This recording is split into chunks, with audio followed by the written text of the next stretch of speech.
Essa cruz aqui, não vou me prender muito nela, mas essa cruz aqui é de um dos textos gnósticos mais importantes e profundos que existem, os livros de Eô. Os livros de Eô é um texto gnóstico que Jesus se refere quando ele está em Pis Sofia explicando o ensinamento. Ou seja, é mais complicado que Pis Sofia. É os mistérios dos mistérios de Jesus. Aqui a gente tem uma cruz gnóstica. Não um ser humano pregado sangrando numa cruz sofrendo. Uma cruz gnóstica. Essa é uma das cruzes que a gente encontra em manuscritos gnósticos. Isso aqui ninguém inventou. Isso está nas folhas de papiro e foi preservado e conseguiram recuperar e está assim lá na folha. Claro que ela está borrada, assim, mas é exatamente essa imagem. É chamado Então, Códice de Bruce. isso. Códice de Bruce, que vai ser tema de um próximo livro aí, se eu conseguir terminar. Mas eu vou Para terminar. ajudar. Então, o que a gente vê aqui? Vejam só. Aqui a gente não tem aquela cruz cristã clássica e não tem o Jesus pregado, né? Começa por aí. Mas a gente tem uma primeira cruz com um limite horizontal.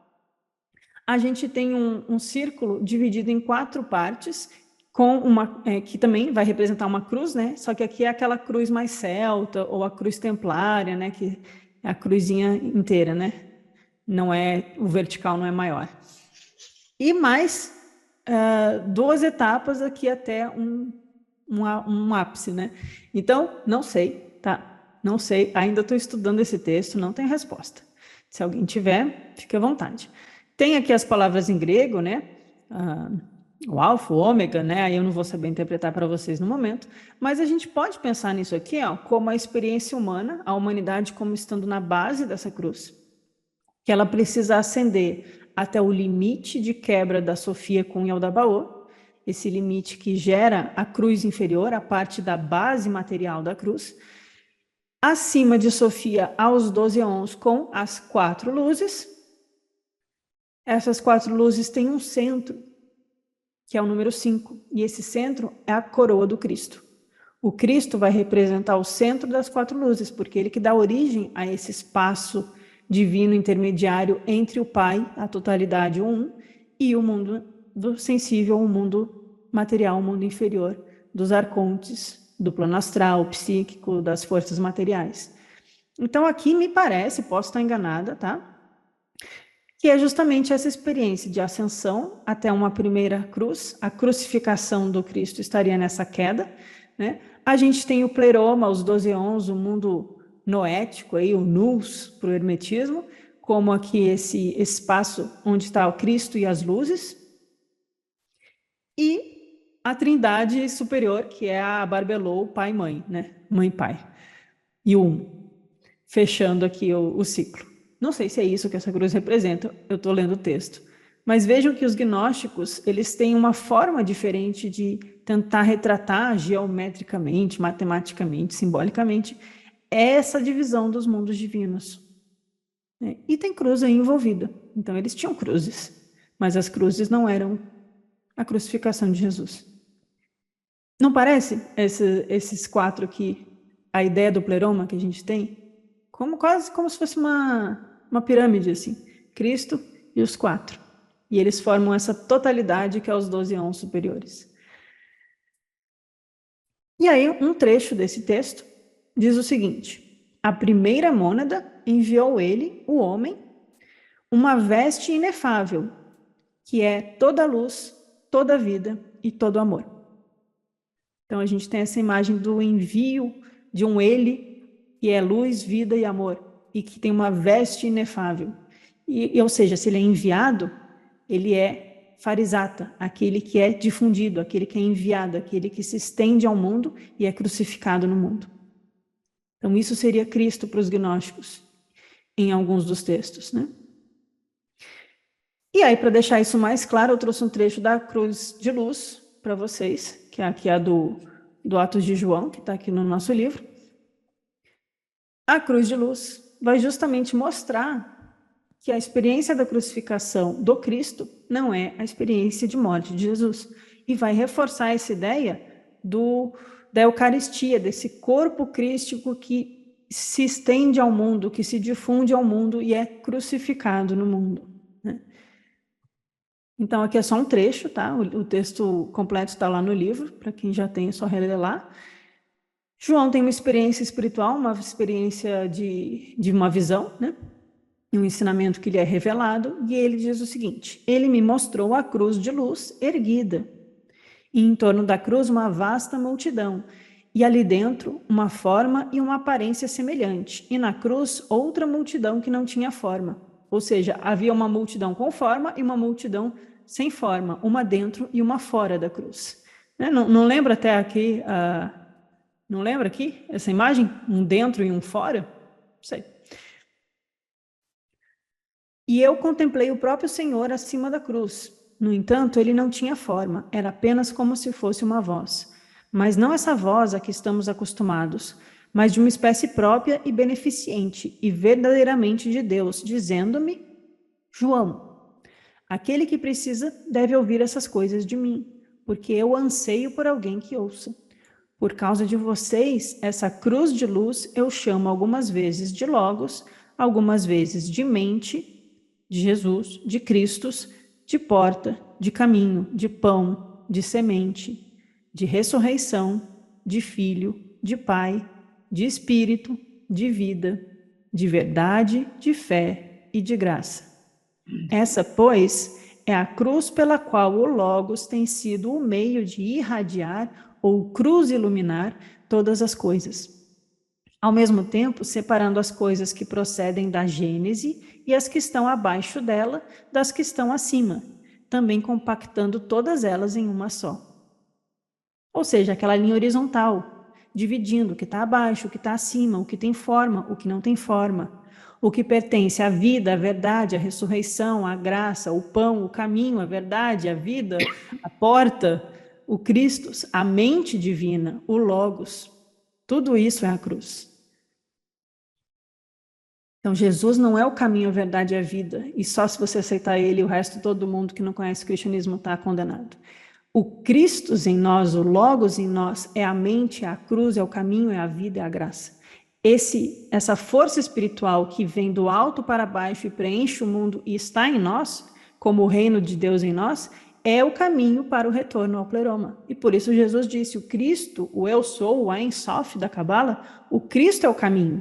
O Cristo é a verdade, o Cristo é a vida, porque o Cristo pertence ao Pai da totalidade, e ele é essa luz que é expandida e difundida no mundo como uma luz crucificada na matéria que precisa ser resgatada com uma experiência de ascensão espiritual. E, portanto, a cruz é a cruz pela qual o Logos cruz ilumina todas as coisas. É um belo ensinamento espiritual dos gnósticos, que fala de uma transcendência, de uma salvação da alma, de uma vivência espiritual e não de uma aceitação de um guia cego, né? Agora, continua o texto, lá num pedacinho, a multidão que aparece em torno da cruz é a natureza inferior. Olha a filosofia aqui. Isso aqui é filosofia. Isso aqui não é religião apenas no sentido psíquico, dos psíquicos lá dos três tipos de gnósticos, né? A multidão é a natureza inferior. E quanto àqueles que vês na cruz, se eles também não têm uma forma, é porque a estirpe inteira, ou cada membro daquele que desceu ainda não foi reunida. Então ele está vendo as formas divinas, as luzes, os eons, os 12 eons do pleroma. Ele está vendo aqueles que não têm forma, mas são membros do corpo de Cristo. Lembra o Paulo falando que cada um de nós somos membros de um corpo de Cristo, que Cristo é a coroa de todos os eons? Cristo vai representar essa luz branca, essa luz da totalidade, e essa luz tem muitos prismas, e tem muitos membros, e tem muitas formas, mas essas formas divinas não fazem parte da natureza inferior. Elas preenchem o mundo da natureza inferior, mas elas pertencem ao pleroma. Mas quando a natureza superior, na verdade, a estirpe que está vindo para mim, o Cristo, em obediência à minha voz, ao meu Logos, quando essa natureza superior for retomada, reunida, olha o que a gente viu lá no mistério católico da Eucaristia, que o Cristo reúne aquilo que foi separado, né? Então, quando essa natureza superior é completamente reunida no Cristo, então, tu que agora me ouves atentamente, te transformarás nela. Tu te tornarás um Cristo. porque tu reuniu todas as qualidades dessa natureza superior e tornou-se um homem completo, um antropos. E ela não mais será o que é agora, mas estará acima, como eu estou agora. Aqui é o Cristo acima, o Cristo que não é mais contido pelas forças da matéria. Um último trecho. Não. Bom, esse é o trecho que eu peguei aqui do Atos de João, que é um texto apócrifo que a gente traduziu e tem os comentários no livro. Mas o texto é um pouquinho maior. Mas vejam como aqui não está falando de Pôncio Pilatos, não está falando de chicotadas, de coroa de espinho, de sofrimento, de dor, de violência.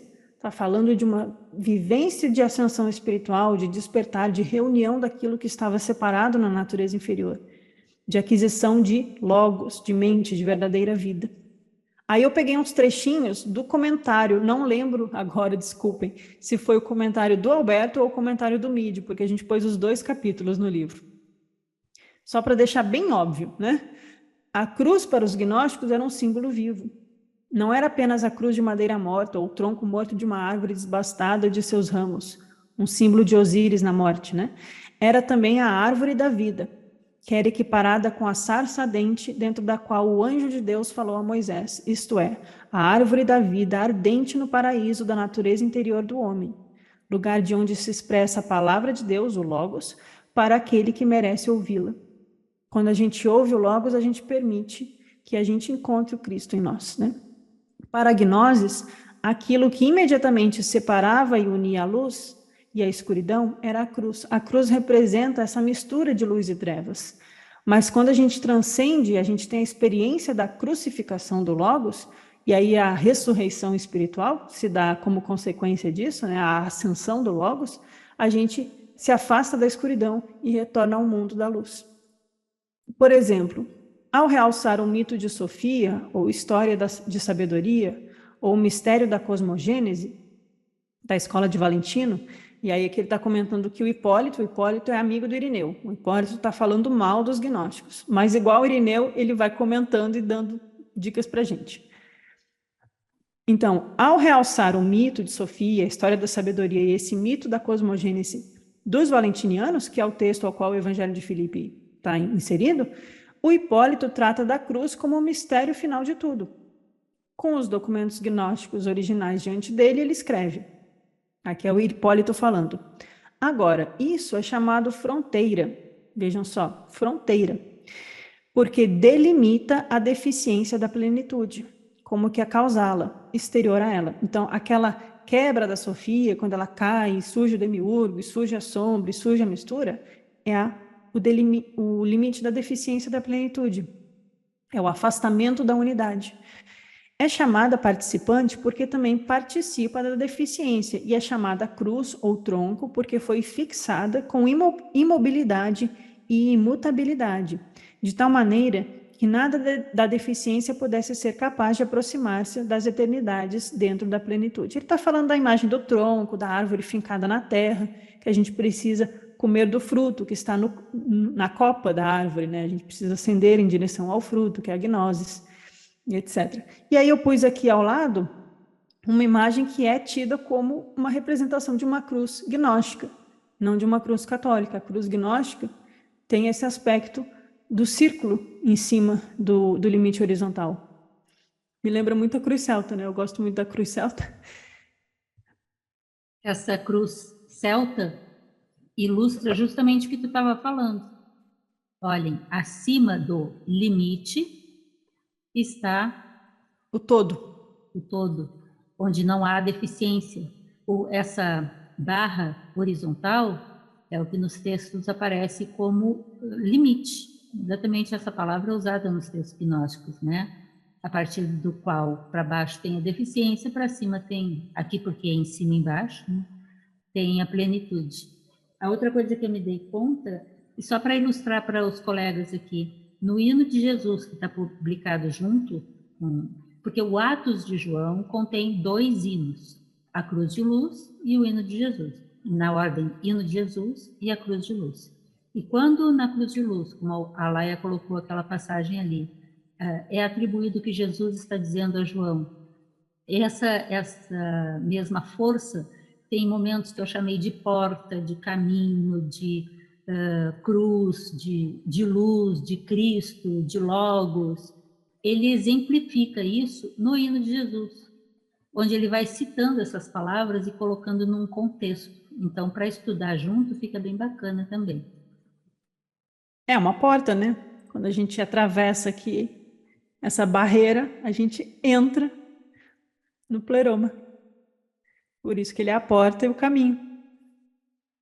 O Ivo comenta, né, que essa barra horizontal poderia ser Maia ou o dualizador, no sentido de o diabo como aquele que divide, né? Não o diabinho do inferno, né? Mas o que divide, né? O que separa os mundos. E é o que a gente vê no mito gnóstico, né? O Yaldabaoth como aquele que quebra, que afasta, que separa. Né? Quando a gente estuda, por exemplo, na filosofia, no platonismo, neoplatonismo, a ideia de divisão não é tão forte como nos mitos gnósticos, assim, em outras tradições, mas tem a ideia de um afastamento da unidade. E quanto mais afastado da unidade, mais múltiplo é. E quanto mais múltiplo, mais difícil de reencontrar o um. Então há um momento que vai ficando longe, distante, quebrado, obscuro, difícil, né? E aí que a alma precisa recuperar essa unidade dentro dela mesma, né? Então, aí, para divertir vocês, eu sempre acho que é divertido, tá? A minha noção de diversão pode ser um pouco torta. Para divertir a gente, eu peguei uns trechos, só que eu não peguei o traduzido, tá? Foi um pouco na pressa, eu traduzo aqui com vocês, que não é para a gente entender, nem é só para ter uma noção do que existe nesse mundo gnóstico, falando de cruz, falando de Cristo, de corpo, de mundo espiritual, para ver como vai longe. O Valdemar comentou, também lembra a cruz de Ansata, a cruz egípcia. Sim, lembra mesmo, que tem relação com os imortais, aqueles que são verdadeiramente vivos, né? Que ressurgem dos mortos. Tem toda aí uma questão egípcia que bate aí com os gnósticos também. Bom, o que eu ia trazer aqui era mais um trechinho dos livros de Eô e dos apocalipses gnósticos extremamente complexos, para vocês terem uma ideia de como essa história da cruz e do corpo de Cristo vai longe para os gnósticos, né? Para ficar bem explícito que não é Jesus, mas o Cristo. Jesus é aquele que ensina o caminho do Cristo. Então, essa aqui é uma outra imagem que está preservada nos papiros. Aqui também é uma descoberta do Egito, preservada em cópita, né, de papiros. Esses aqui não foram encontrados no século XX, foram no século XVIII, se eu não me engano, por um explorador escocês, que o Alberto escreveu aí, o Bruce. E aí ele encontra esses papiros do Códice de Bruce, também num lugar no Egito, perdido, enterrado, escondido, e tem esses textos que são apocalipses. Apocalipses no sentido não fim do mundo, tá? Apocalipse é a revelação divina, aquilo que vem do alto, aquilo que vem para a superfície. Apo, né, do alto para cima. Lipsus, né? Calipso é aquilo que está oculto. Então é aquilo que sai do oculto e é revelado. Então, só vou ler com vocês. E aí vocês vejam aqui que tem como se fosse uma pirâmide. Ou lembra muito as mandalas budistas, aquelas mandalas assim que você de dentro para fora, né? E as mandalas budistas, elas viram prédios, na verdade são palácios, porque eles fazem as mandalas em 3D e elas têm 4 entradas, e aí cada uma tem uma cor, e aí vai ter os símbolos. Aqui também a gente tem níveis, né? E até um nível mais central, e tem até uma entradinha aqui, ó. Parece uma entradinha, não parece uma entradinha? De um labirinto que a gente vai entrando. E aqui no centro está Ieo, né? Porque os livros de Ieo, Yaô, Oion, né? Mas é aquela unidade divina. Bom, aqui na tradução eles estão só deixando claro que está falando os 3 watchers, né? Os 3 observadores, ou a trindade, né? E as 12 emanações, né? Que são nomes das 12 emanações. Que está em cópito, não está em grego, então não vou nem tentar, gente. Não, perfeito. Agora, Laia, a gente entendeu tudo, né, pessoal? Agora a gente bastou olhar, deu para entender tudo. Tranquilo. Não vai cair na prova, né, Laia? Não. E aqui embaixo está escrito o caráter dele, ou a característica dele, né? E aí tem esse símbolo. Não sei o que significa. Mas o que diz o texto? É só um trechinho. Para vocês lembrarem da ideia da coroa. Quem estuda Kabbalah, Sefiró, tem o Keter, né? Ou tem o Ein Sof Hour, como a luz que vem para o Sefiró. ou seja, se espalha na manifestação. E aí, no Apocalipse aqui, sobre sua cabeça, 12 mônadas formam uma coroa, cada uma emana outras 12. 10 décadas envolvem seu pescoço e 9 enedas estão em seu coração. Veja, é um escalonamento de números e poderes e forças que vão formando uma figura. 7 hebdômadas estão em seus pés e cada uma emana uma outra hebdômada. O firmamento que envolve ela é como uma torre com 12 portões. E em cada portão há 12 miríades de poderes, arcanjos, que são chamados ou anjos. Essa é a metrópole do Filho autogerado. A metrópole, né? Então, a cidade do Filho. O Filho tem tudo isso. Tem as 10 décadas no pescoço, as 9 enedas no coração, as 7 hebdômadas em cada pé, as 12 mônadas na coroa. Ou seja, isso aqui é um ensinamento complexíssimo. Cabalá para cima, né? Ele é o verdadeiro Deus, Filho único, né? Alone begotten, o único gerado. Quem é o Filho único de Deus? Não é Jesus, gente, é Cristo.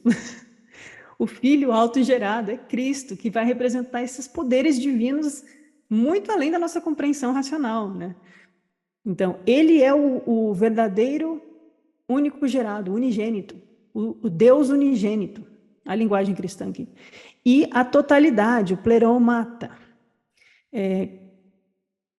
Sabe que é por ele que eles se tornaram deuses e que eles se tornaram regentes em seu nome. Então, é desse Filho autogerado que surgem os deuses e os regentes e toda a unidade do pleroma. Ele é aquele que João disse: no princípio era o Logos, e o Logos estava com Theos, e o Logos era Theos. E sem ele nada foi feito, e aquilo que foi feito nele era a vida. E a vida era a luz dos homens, e a luz era o Logos dentro de nós. Pronto. Então, é um ensinamento gnóstico complexo, falando aí parece Tantra Vajrayana do budismo, para quem está familiarizado com as mandalas, e os portões, e os números, e as cores, e tudo, bem complexo. E aí, no meio, eles colocam aí o prólogo do Evangelho de João, para mostrar que os gnósticos estão em sintonia com esse tipo de ensinamento, né? O autogerado é encontrado na mônada, o um em nós, habitando nela como uma cidade, e a mônada está em Ceteus, como um conceito. E Ceteus habita no templo como um rei e como um deus. Ele é o logos criativo, ou verbo criativo, que é comandado pela totalidade para trabalhar, ou servir, né? A mente criativa, após a ordem de Deus, o Pai, que toda a criação louva como Deus e Senhor de tudo que é sujeito a Ele. Então, estão falando aí de forças muito divinas. Então, era só para ilustrar para vocês como é um desses textos gnósticos mais complexos, que está falando do Filho único, o primogênito, que é a coroa, e essa coroa habita na mônada. Então, tem muita coisa aí para a gente trabalhar, para entender esse poder crístico em nós, né? E ver que os gnósticos estão falando de coisas muito profundas, e que, portanto, o corpo de Cristo não é só uma cerimônia que se faz ali na igreja, mas uma experiência espiritual que só os iniciados realmente podem vivenciar. E a gente vai se aproximando disso. Bom, para fechar hoje, o que eu trouxe mais para vocês? Umas imagens ilustrativas, né? De uma coroa, que é um livro Rosa Cruz, né? Mas os Rosa Cruzes vão resgatar essas tradições hermético-gnósticas, né? Que vão trabalhar com os planetas e os signos, e os 12, e os 7, né? E as forças dos elementos, mercúrio, sal, sulfuro, aquilo tudo que a gente viu. Enfim, a linguagem Rosa Cruz é muito velada por causa da igreja que perseguia, então ficou bem complexo para a gente entender, mas a gente vê aqui, ó, Sofia, aqui onde eu estou passando o mouse, Sofia, né? A coroa, e aí Fiat Lux, né? Face à luz. Aí tem aí o sol, o caos. Aqui eu não vou tentar interpretar com vocês, isso aqui é por um curso inteiro, mas para a gente ver essa ideia que a gente acabou de ler aqui no Apocalipse gnóstico, né? Porque está falando de a cabeça dela, com 12, numa coroa, e o pescoço, e o coração, né? A gente tem aqui, ó, a coroa, o pescoço, aí em volta do coração tem um bebê, tem um Cristo nascido, né? Aqui vai do estudo da interpretação, mas para a gente ver que esse tipo de coisa estava presente até mais tarde, tentando ser preservado esse tipo de ensinamento que a gente tinha lá nos gnósticos. E aqui é uma outra imagem muito usada aí para representar, né, o ensinamento gnóstico como essa luz que vem ao mundo, né? Enfim, tá com a resolução ruim aqui, só para ilustrar. E outros diagramas gnósticos que a gente encontra. Acabei botando todos de uma vez, aí o olho de vocês vai ficar querendo olhar todos, mas vamos um por um, rapidinho. Esse aqui é um diagrama ofita, né? Ofita é dos primeiros gnósticos mais próximos de Jesus. Aqui a gente teria, ó, o pai e o filho, igual naquele outro que está no mesmo círculo, pai e filho juntos, porque o filho é o raio do pai, a imagem do pai que vem ao mundo. Aí que a gente tem cadê meu mouse? O Espírito Santo, que aí é uma referência a Barbelô, e 5 poderes: prudência, gnosis, conhecimento, vida, amor e sabedoria. Então tem aqui a ideia dos 4 e mais 1, 4, 5, e a trindade, né? Pai, mãe e filho. E aí tem um limite com um portãozinho escrito os portões do paraíso e uma espada. Então aqui é a cruz, ó. Aqui é o atravessar o portão. E abaixo a gente tem Adonai como o Senhor dos mundos, né? Só que em volta tem Eldabaô, Eliaios, Astafaios, Oraaios, aqueles nomes dos arcontes que a gente vê em outros mitos gnósticos. E abaixo a gente tem forças com cabeças animais, né? O Leviatã, o touro, a águia, aí vai dos diagramas dos ensinamentos sofitas. Né? É um outro estilo de gnosticismo, mas mantém mais ou menos o padrão, ó, de um reino de 5, de um pai, mãe e filho, ou um pai, um espírito e um filho, e um portão, um portão que deve ser passado, e o mundo inferior.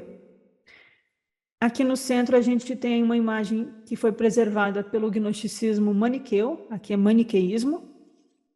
Então a gente tem uma cidade celestial com uma pirâmide, igual lá no Apocalipse dos livros de Eo, que tem aquele quadrado, né?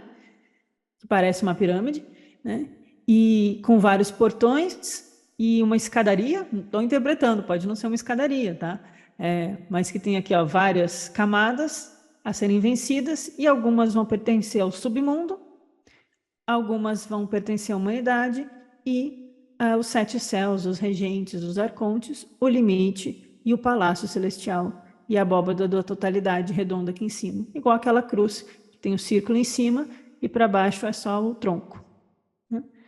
Então, a ideia aí do gnosticismo maniqueu também de que há um caminho de ascensão ao pleroma espiritual, à cidade celestial, e essa cidade tem portões e a serem vencidos, né? Aqui também é outro diagrama que também vai fazer nessa divisão, é mais ou menos o mesmo que da esquerda, esse da direita aqui. E tá ruim de ler, né? Vai ficar ruim de ler esse aqui.